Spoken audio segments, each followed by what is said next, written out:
नमस्ते छात्रों एवं मेरे साथियों।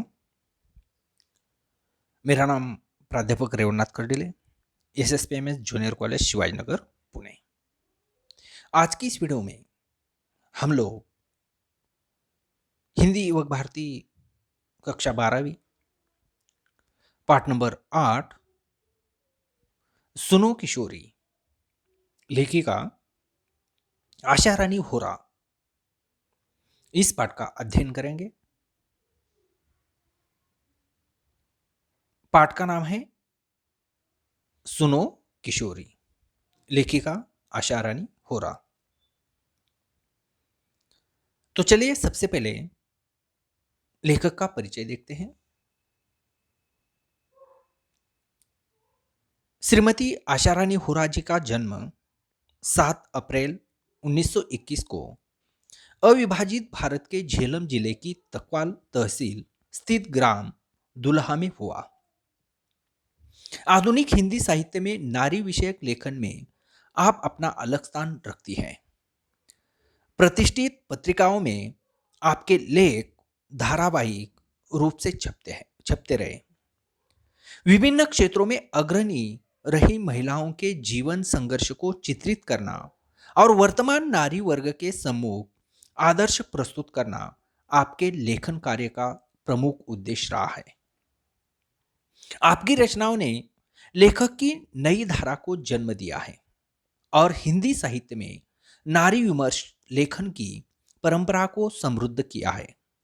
आप अनेक प्रतिष्ठित पुरस्कारों से सम्मानित हैं। आपका निधन 2009 में हुआ। आपकी प्रमुख कृतियां भारत की प्रथम महिलाएं, स्वतंत्रता सेनानी लेखिकाएं, क्रांतिकारी किशोरी, स्वाधीनता सेनानी, लेखक, पत्रकार आदि। विधा परिचय। अनेक साहित्यकारों, महान राजनीतिकों द्वारा अपने परिजनों को भेजे गए पत्रों ने तत्कालीन साहित्यिक, सामाजिक, राजनीतिक, सांस्कृतिक स्थितियों का लेखा जोखा प्रखरता से प्रस्तुत किया है।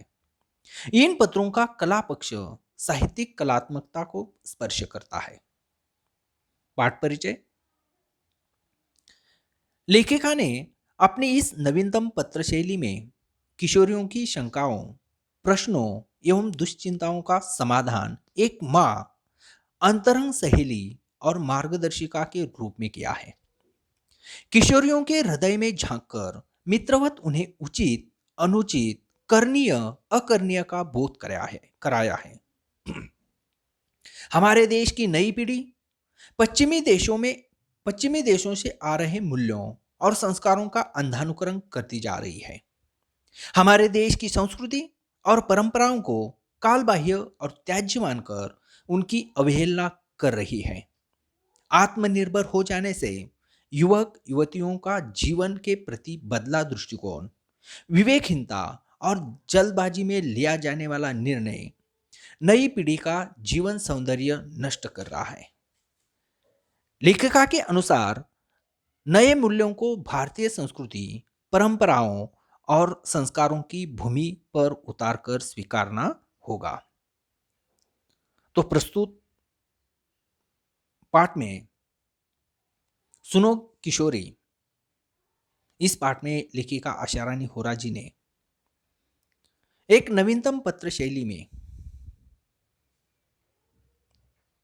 किशोरियों की शंकाओं, प्रश्नों एवं दुश्चिंताओं का समाधान एक मां, अंतरंग सहेली या मार्गदर्शिका के रूप में किया है। आज की आपाधापी वाली जिंदगी में प्रतियोगिताएं बहुत बढ़ गई है। शिक्षा व करियर के साथ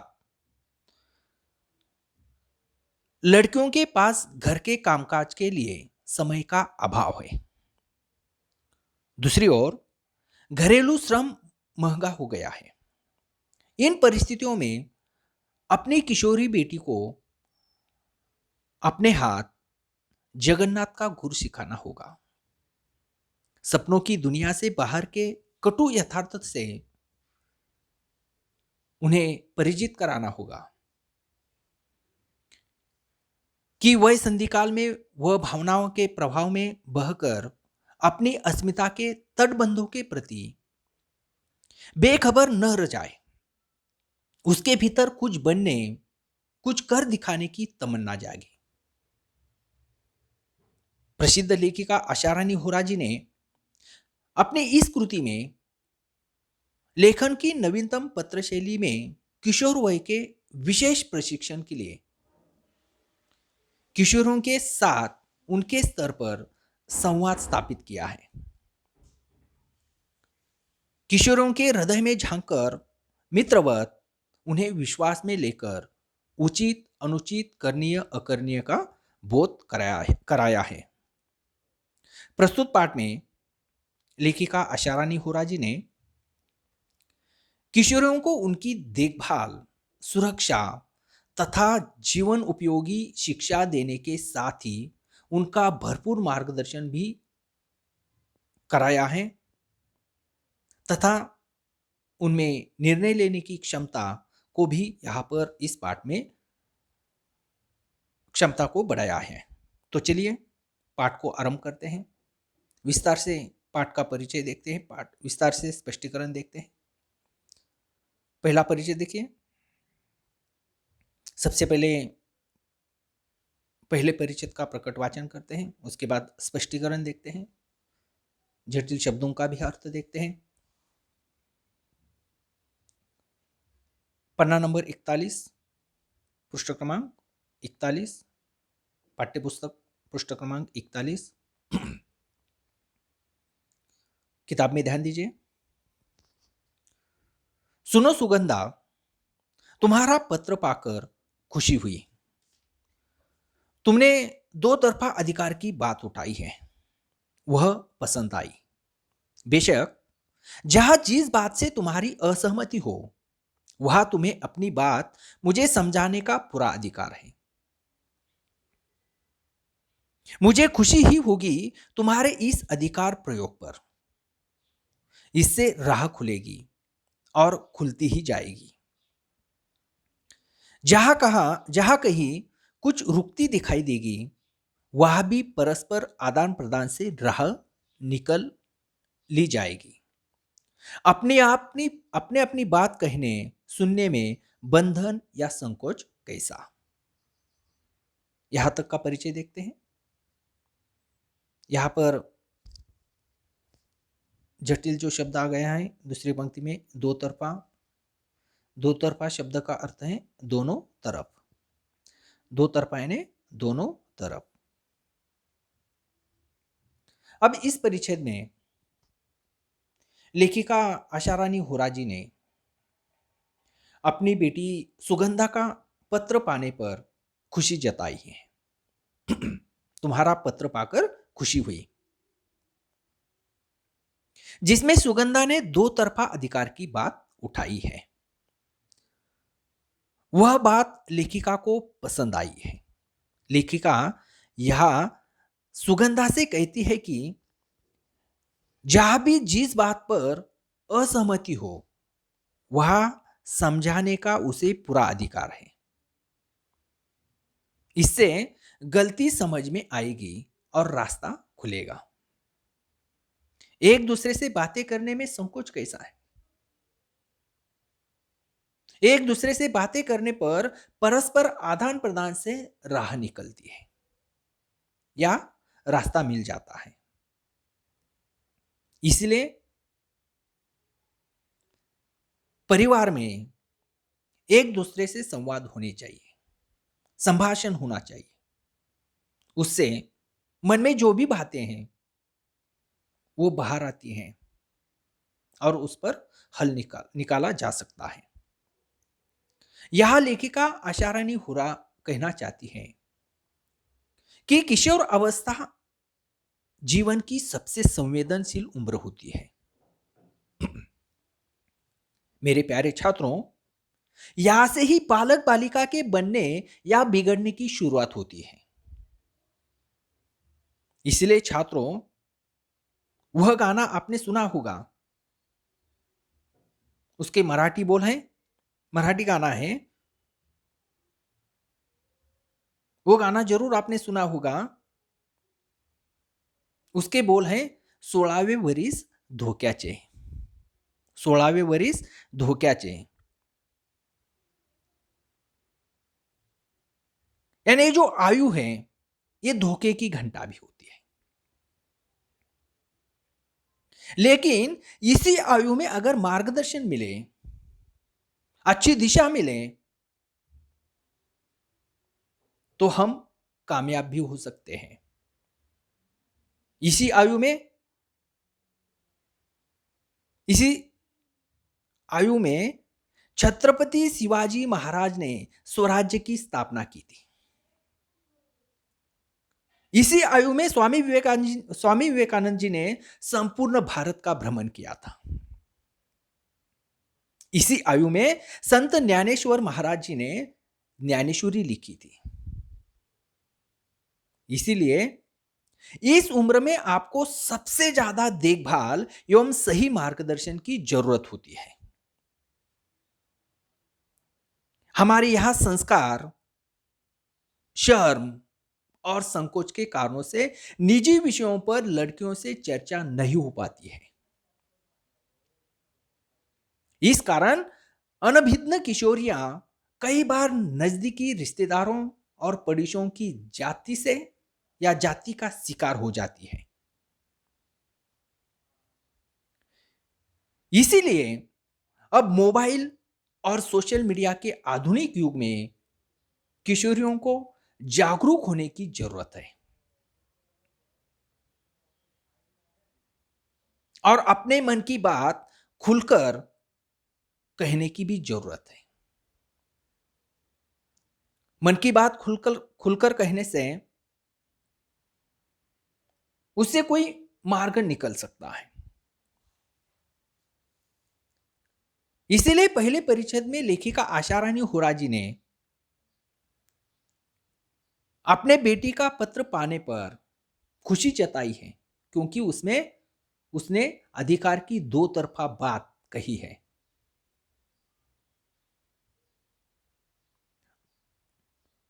और इस अधिकार की बात उठाने पर भी लेखिका खुश होती है। वो अधिकार की बातें जो हैं वो लेखिका को पसंद आती है।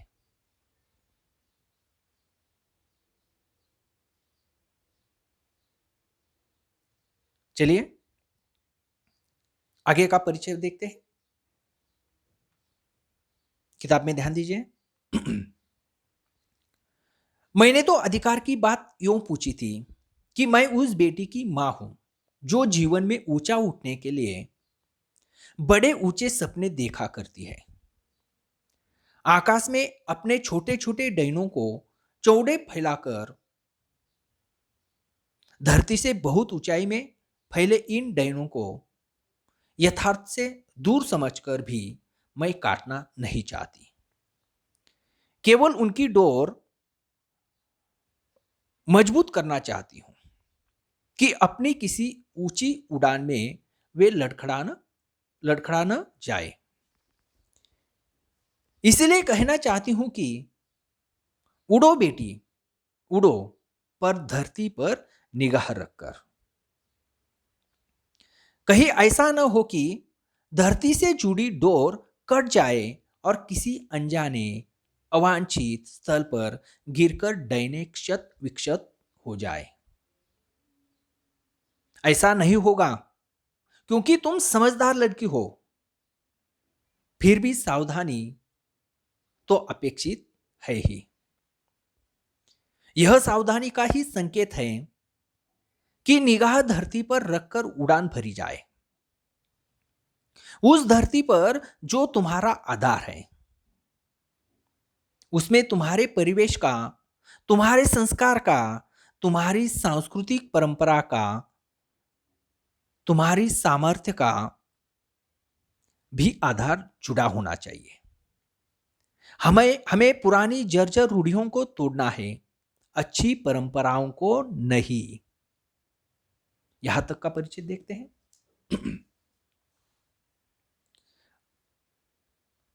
सबसे पहले इस परिच्छेद में जो जटिल शब्द हैं वो देखते हैं।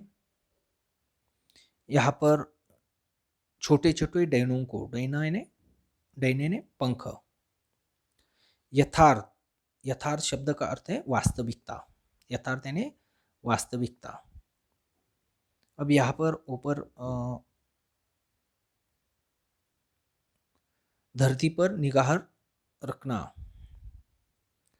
धरती पर निगाह रखना अर्थ है वास्तविकता से जुड़े रहना। धरती पर निगाह रखना मुहावरा है, उसका अर्थ है वास्तविकता से जुड़े रहना। उसके बाद अवांछित शब्द है। अवांछित शब्द का अर्थ है जिसकी इच्छा न की गई हो। अवांछित यानी जिसकी इच्छा न की गई हो।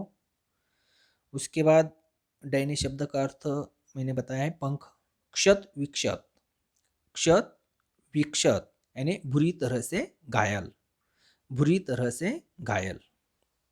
क्षत विक्षत यानी बुरी तरह से घायल। तो जटिल शब्दों के बाद चलिए परिच्छेद का स्पष्टीकरण देखते हैं। प्रस्तुत परिच्छेद में लेखिका आशा रानी हुराजी ने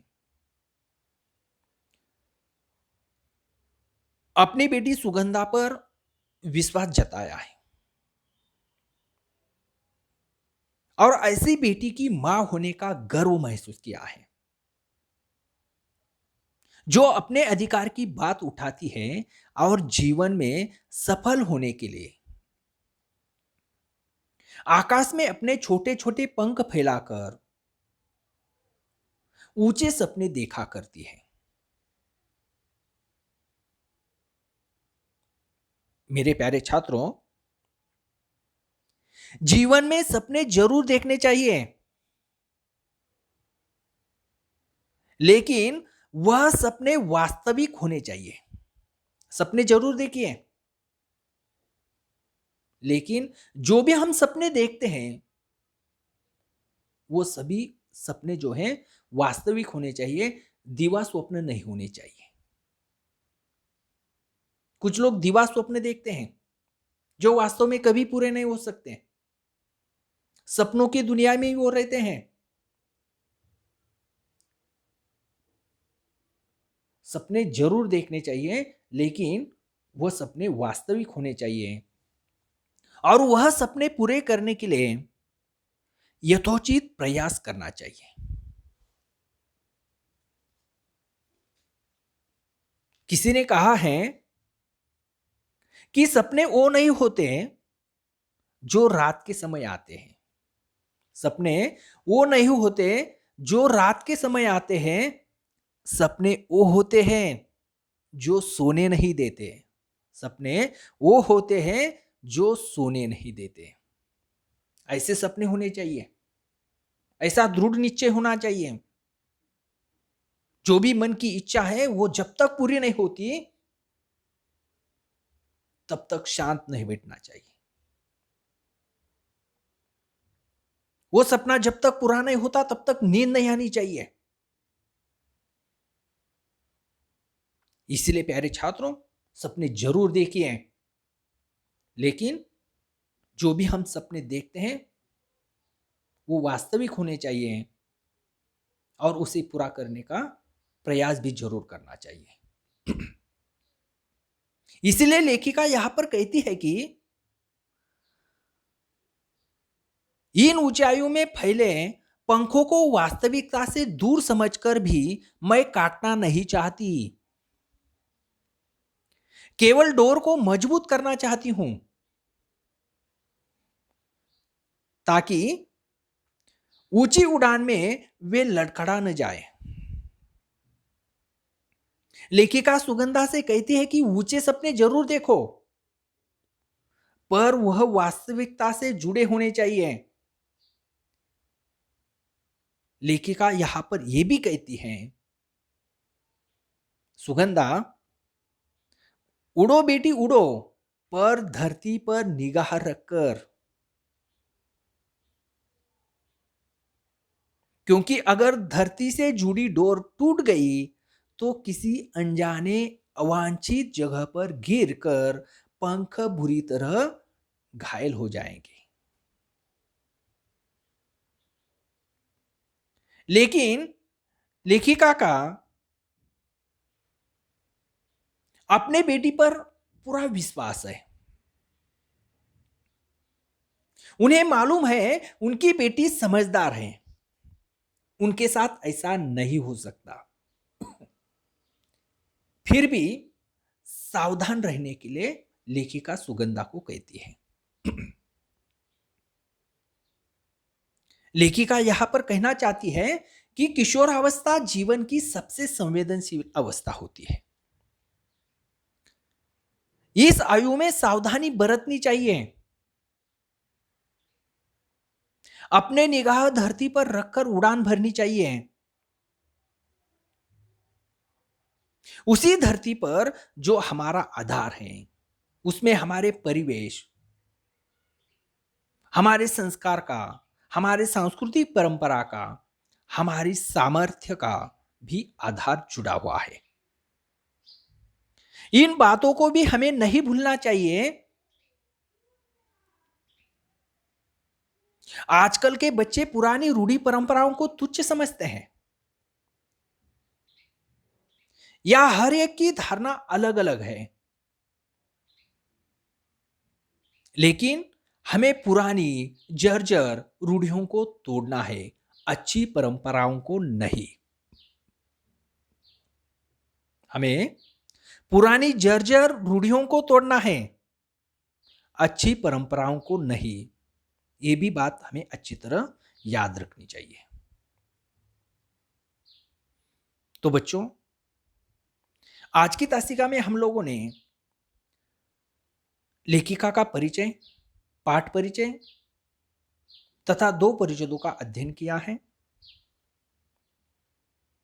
अगली तासिका में भाग 2 में पाठ का जो उर्वरित भाग है उसका अध्ययन करेंगे। तब तक के लिए धन्यवाद।